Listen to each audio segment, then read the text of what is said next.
All right, well, good morning, everyone watching this. This is our third attempt at recording a webinar about raised circulation paths. Today it is just Lewis and I.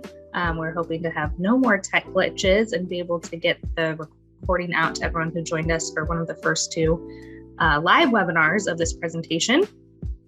But today we are going to be talking about raised circulation paths and the requirements that came out of the 2021 intervening code cycle updates and how that is going to impact your site design on future projects.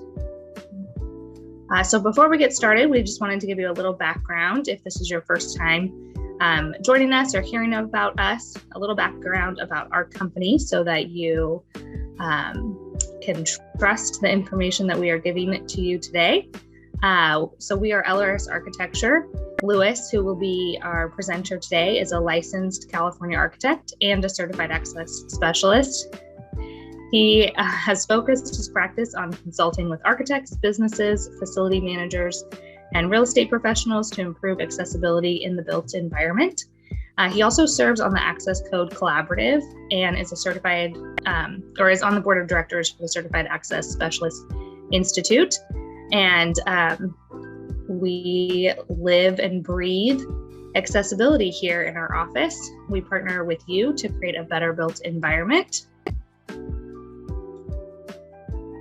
And we do that through a variety of services. So we do offer inspections and reports. We offer CASP inspections, CRASCO inspections.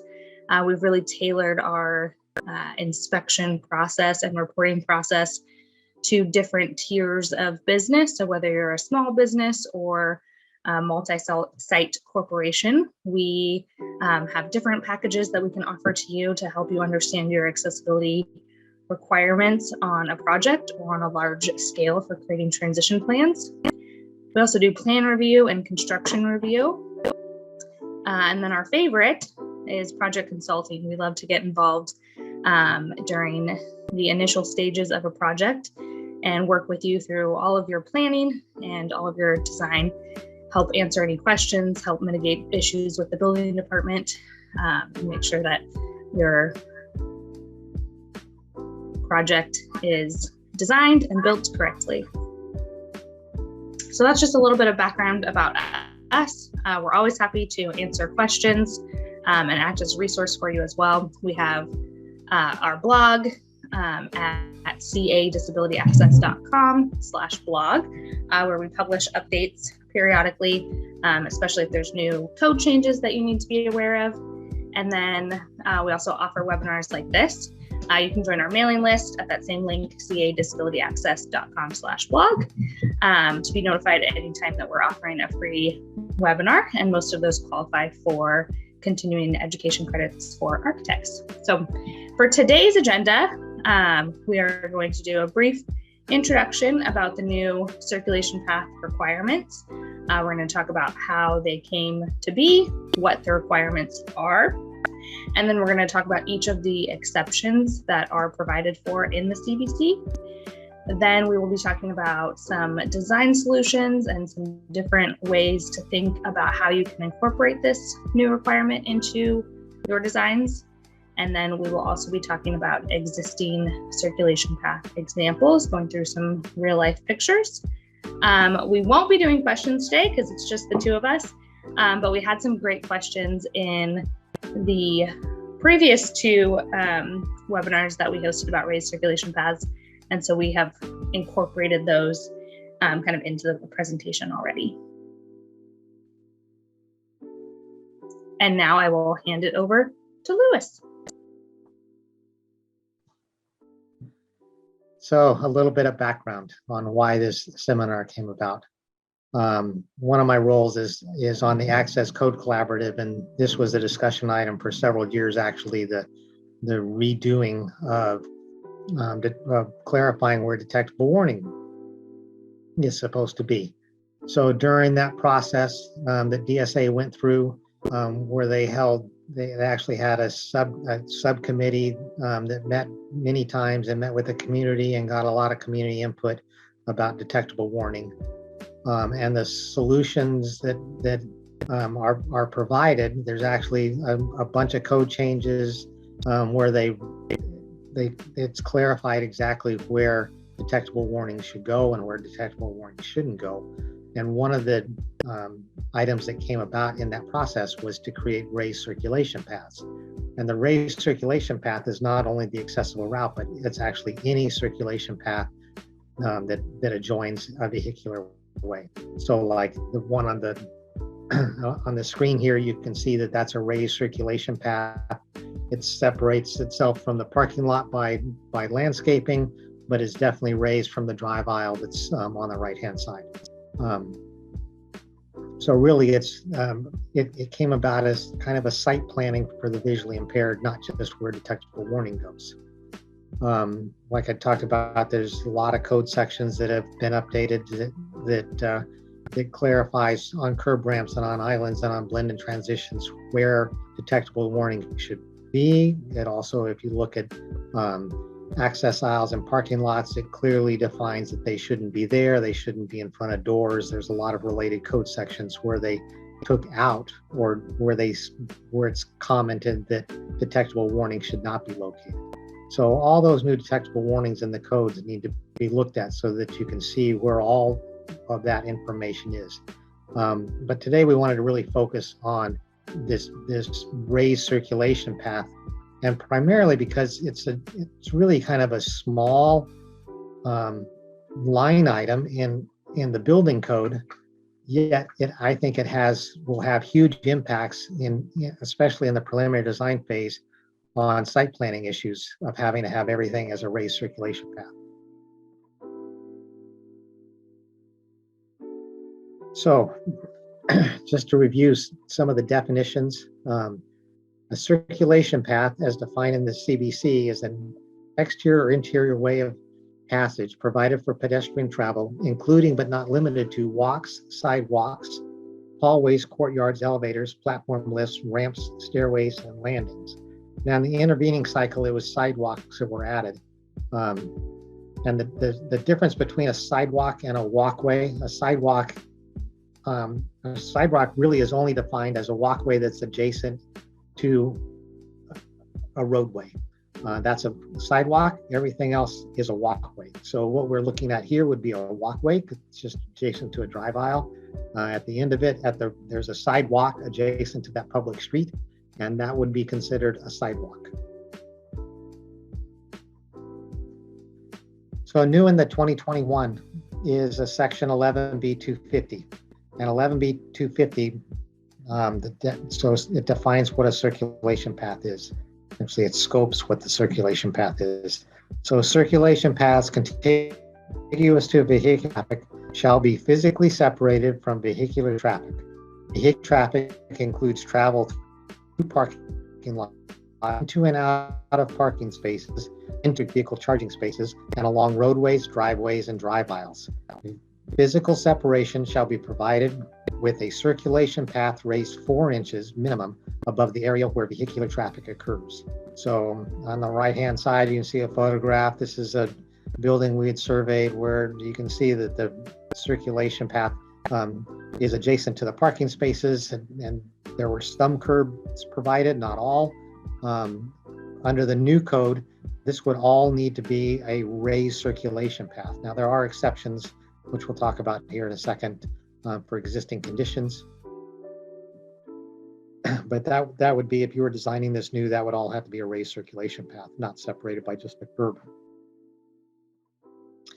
So let's look at their 6 exceptions. So exception 1, curb ramps and blended transitions with detectable warnings complying with section 11B247 may be used to connect raised circulation paths and pedestrian crossings within areas of vehicular traffic. Blended transitions and detectable warnings complying with section 11B247 may be used to connect circulation paths and pedestrian crossings at similar elevations within areas of vehicular traffic. So this kind of touches on things. Number one, it still requires, the circulation path to be raised, but you can put in a blended transition or a curb ramp. And then where there are blended transitions, or by definition a cut through median, usually that's like a wide cut through of a landscape area, and depending on its width, it'll have detectable warnings on both sides. So in this example, so if this is our building and our circulation path goes in front of the building to access stores, and then there's a circulation path that would continue out to the street, you can come down a curb ramp. This could be a blended transition as well. Come into the drive aisle, come across the drive aisle, and where you hit this island is this portion could actually be at the same level as the street. That's what the exception's for. It doesn't have to be, you don't have to come up a curb ramp and then onto a raised walkway and then back down a curb ramp. So exception 2, at locations where sidewalks and walks in the public right-of-way cross driveways without yield or stop traffic control, compliance with this section shall not be required.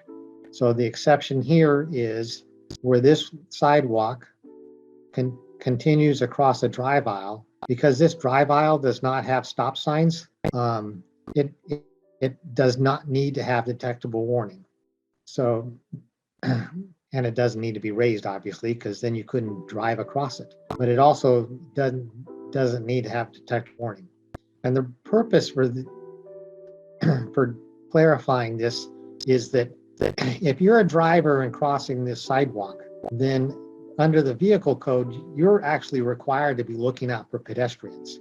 So in this situation, it's a driver crossing the sidewalk, where in the rest of the examples, it's where the pedestrian actually is crossing the vehicular way. So exception 3, at locations where circulation paths cross driveways and drive aisles, circulation paths shall not be required to comply with this section. Detectable warning shall not be beyond the crossing where continuation of a circulation path within a parking facility leads immediately to and does not continue beyond only parking spaces, complying with section 11.02, passenger drop-off and loading zones, complying with section 11B503, and electric vehicle charging stations, complying with section 11B812. The circulation path shall not be required to be raised. Okay, so what that is indicating, what I'm showing here is parking spaces, but if this was electric vehicle charging stations, it'd be the same. Here's your building, walkway. When you come across the vehicular drive aisle, you come down a curb ramp, you come across the vehicular drive aisle. When you get to this parking space, then this can be at the same level, coming through the island can be at the same level, and detectable warning is not allowed.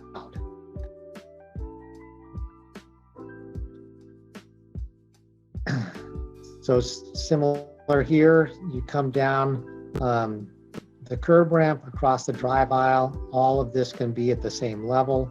The path does not continue. And so all of, there's no detectable warning that's allowed here, and all of this can be at the same level. In this example, the accessible route is continuing on, let's say it continues to the public way, and therefore you'd have to come, when you get to this spot, you have to come to a raised walkway. So you'd have a raised walkway, and then if it's raised 4 inches and that's 4 feet, you could have a 1 to 12 curb ramp coming down to each one of the access aisles. So that would be one solution to solving the raised walkway issue. There could be others. We'll talk about those in a little bit, but that'd be an example of where this is required to be raised going out to the public way. So I'm going to go back to here for a second. One of the definitions is, where it's contiguous with parking and drive aisles. And it's not really clear at the end of a parking space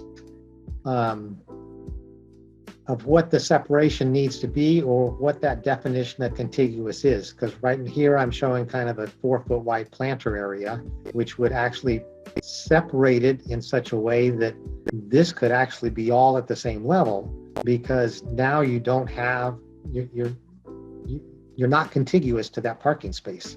So that's not really clear in the code either.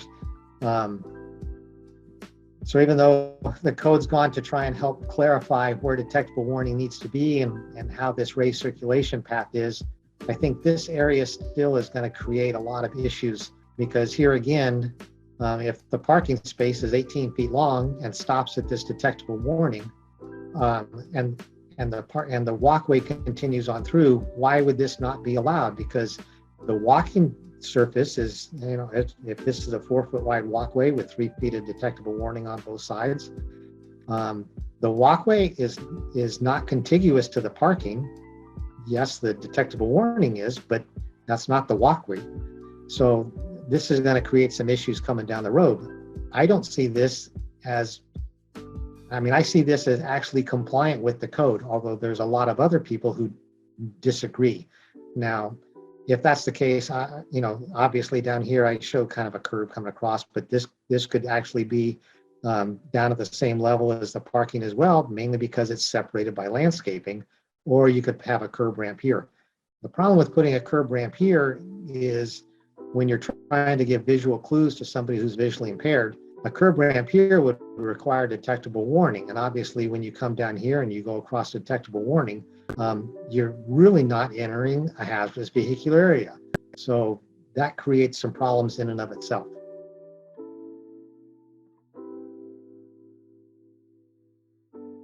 So here, here again, here's the parking that's not on the opposite drive aisle. Should this be a curb ramp or not a curb ramp? What's the definition? If this is all at one level, then this would be the blended transition here, which is where you have detectable warning. If this is a curb ramp, you can see, because this is all has to be raised. If you come down a curb ramp, that would require a actually, if we could consider this a level landing, I guess, at the bottom of a parallel curb ramp. And I don't want to get into talking about parallel and perpendicular curb ramps. That's actually going to be another seminar. But this scenario actually creates some interesting design challenges because this is not really resolved in the code, I don't think. Now, where the walkway continues on through, by code, this would all need to be raised. So this needs to be raised, that all needs to be raised, because here again, if it's contiguous to the parking, it would need to be raised. Or we could look at it as a parallel curb ramp where we come, and then the detectable warning would not be on either side.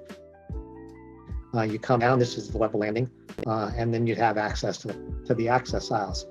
Now, in all our conversations that I remember from the Access Code Collaborative, this is one of the situations that they were trying to omit, was having to have this long string of detectable warning.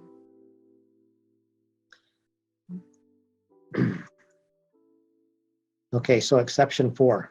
In alterations to existing parking facilities, including alterations required by section 11B 202.4, physical separation may be provided with detectable warnings complying with section 11B 247 and 11B 705.1 in lieu of raised circulation paths. And then exception 5 is access aisles serving electric vehicle charging stations, vehicular spaces complying with 11B 812, parking spaces complying with 11B 502, and passenger drop-off and loading zones complying with section 11B 503 shall not be required to comply with this section.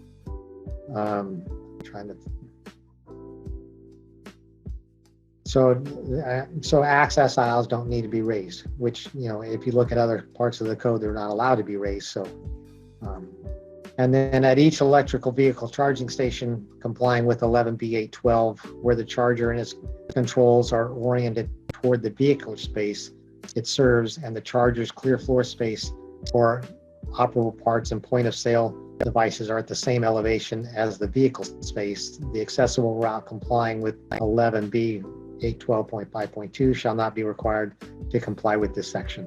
So this exception is, in that electrical vehicle charging space. Obviously, the space and the access aisle are on the same route. You'd have to go up and down in about 4 feet, 5 feet to get to the charging station. So, that's actually physically not possible. So actually, when we recorded this the first time, I was recovering from COVID. So I was hoping to get out and take a bunch of pictures, but I wasn't able to. So I actually found pictures online that I shared with everybody. So this actually is the parking, the short-term parking at Terminal B at the Sacramento Airport. And as you can see here, there's the street out here and a crossing coming across the street, and then this access that goes all the way through the parking lot. Now, under today's codes, this would not be a compliant walkway, because even though there's a landscape strip here, this is actually not an island, so there actually have to be landscape strips, going both directions so that it could actually be at the same level. And then each location here, since it's an island, would have to have detectable warning. So here again, you just couldn't do this under today's codes. I love this picture where the separation is these little vinyl bollards. Obviously, you can write through them. So something like this would not be acceptable today, because this gives no indication to somebody who's visually impaired.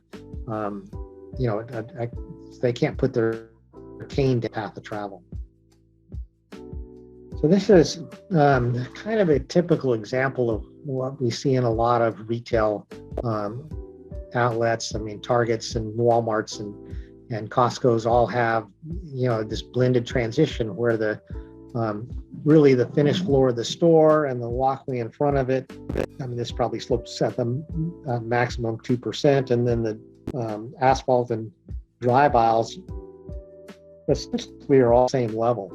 And then the design solution has been, let's just, line the entire thing so that which is actually what the code says to do, is with detectable warning in order to let somebody know who's visually impaired that they're entering a hazardous vehicular area. Now, I will still probably use that term for a long time to come, although that was one of the changes in the 21 intervening cycle, is that hazardous vehicular areas are no longer part of the code. So, but even still, it's been in my vocabulary for 10 years now, so it's going to be hard to get rid of.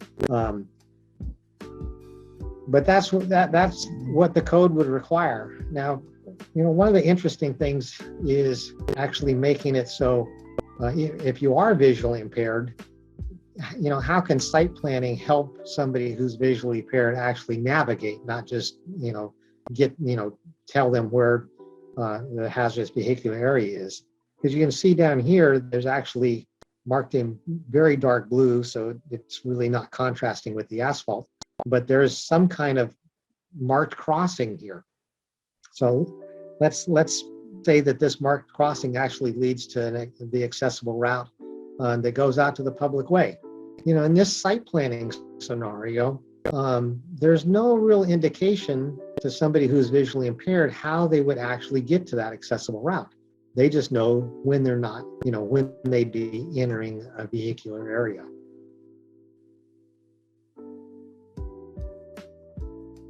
So, here's another retail, this is designed, it's about an 8-foot wide walkway. Maybe not quite that much from walkway to walkway, but let's assume this is 4 feet and 4 feet. It's interesting that they use smooth concrete here and stamped concrete here. Obviously, this is the direction that somebody in a wheelchair would use. Oops, hold on, I went back. And so that's the roughest surface to go over. I don't think it's non-compliant. There's not really a lot of lips in it, but it's definitely the roughest to go over. The planters here make this so that this is not an accessible route. Obviously, you can see here cars are overhanging, which reduces the width of the accessible route actually to be too narrow. Light poles are put in the middle of the accessible route, so that reduces this width. I mean, obviously you can go around in this case, but if this light pole was located at one of these landscape strips, it would just completely block the accessible route. So these are all kind of site planning issues to be aware of for any circulation path, not just a raised circulation path.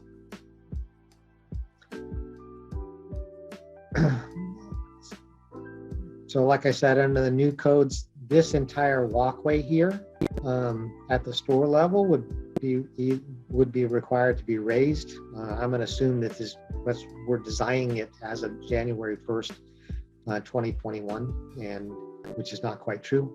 Not designing it as of 21, but if it goes into plan check,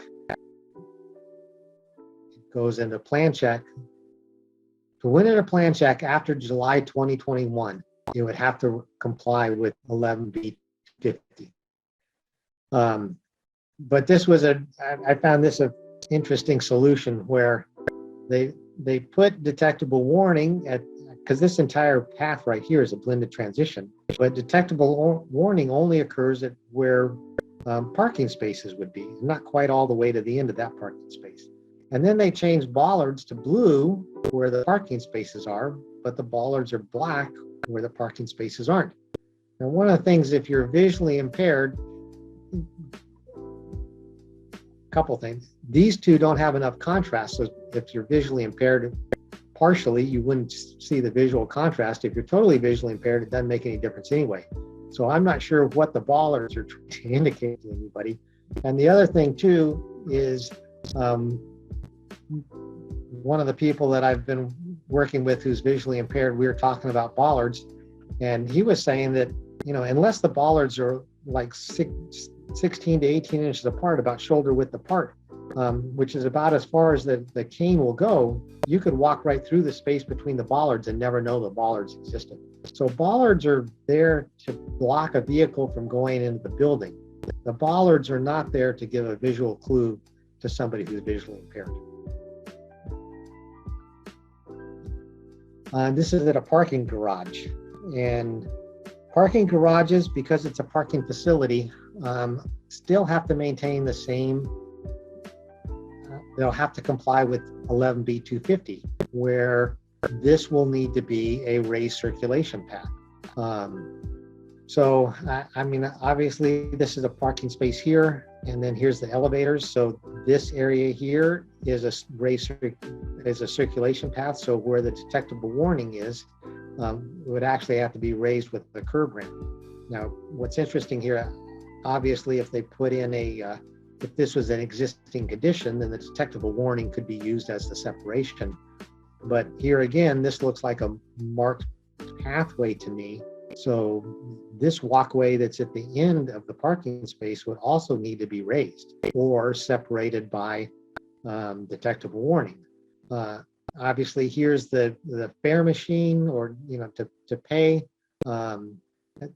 This actually requires a clear floor space in front of it. The clear floor space requirements cannot have detectable warning, so having the detectable warning right with that in the middle of it is not an acceptable solution as well.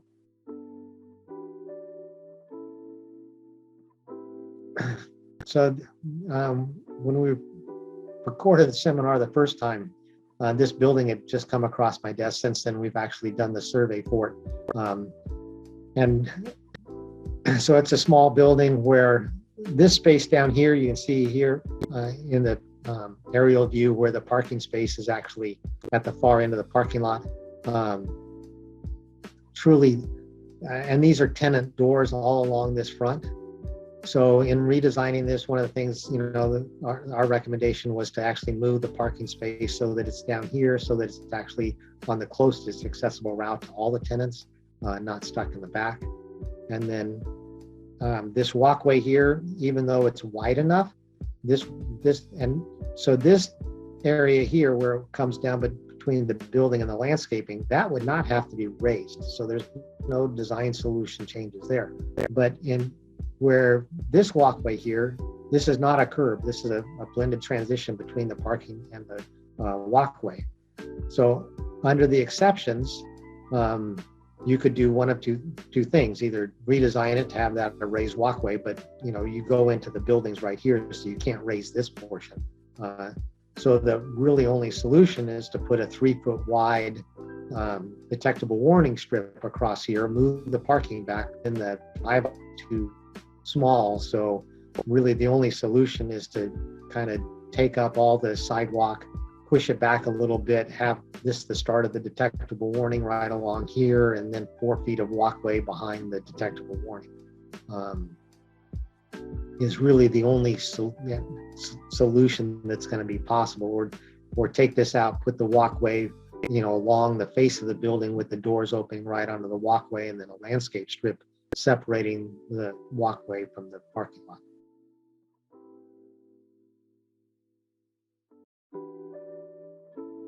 So that kind of concludes our presentation of raised circulation paths. This is a photograph of here again. It's a retail store. I think it's actually a Safeway, or it's a grocery store, where the store would be behind me. You come across the drive aisle. There's detectable warning, which actually should not be there. If you wanted to consider this an island, there should actually be detectable warning on this side as well as on this side, so that somebody who's coming across the street would know that they've left the hazardous zone. They'd be safe right here, and then there'd be detectable warning letting them know that they'd be entering the parking area.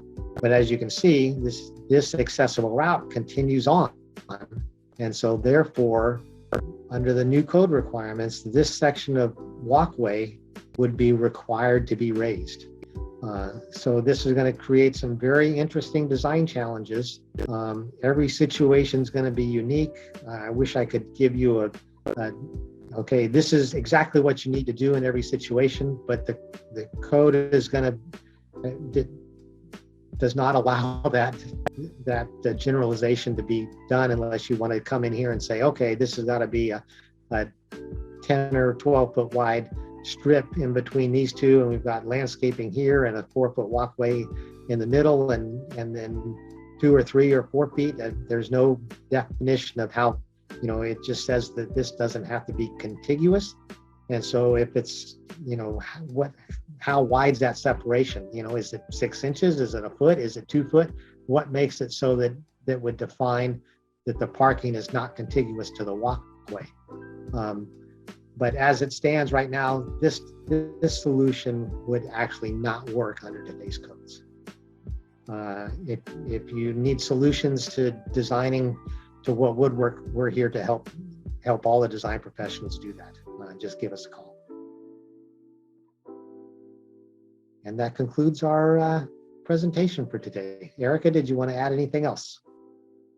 She's over there in her head no. So with that, we will say goodbye. Thanks everyone for joining us.